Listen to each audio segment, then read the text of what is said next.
In today's video, I'm going to teach you how to make a trigger in Mailerlite. A trigger is the starting point of any automation. Think of it as the moment Mailerlite says, go. It could be when someone joins a group, submits a form, or takes an action you care about.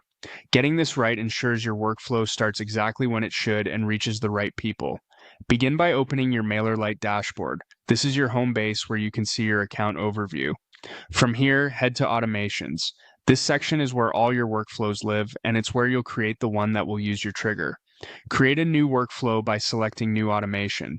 You'll be asked how you want to build it. Choose Start from Scratch. Templates can be helpful, but starting clean gives you full control over the trigger and the steps that follow. Next, give your automation a clear descriptive name. Pick something that tells you at a glance what it does, like Welcome Series, New Subscribers, or Re-engagement inactive 30 days. Good naming saves confusion later, especially as your list of automations grows. Click Start Building to open the visual editor. This is where you'll lay out your workflow on the canvas.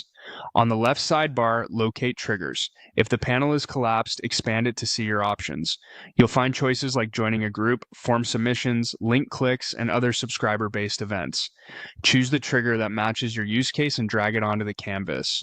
Drop it at the very top. This will be the entry point for everyone who qualifies.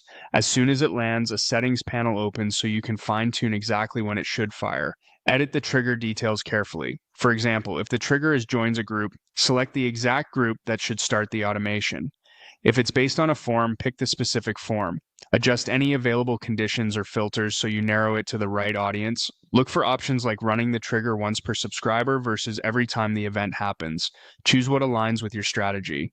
Use clear internal notes if the editor allows them so others on your team instantly understand the intent. When everything looks correct, click Save. You should now see your trigger at the top of the workflow canvas, confirming it's configured. From here, you can continue building the rest of your automation, confident that it will start at the right moment for the right subscribers.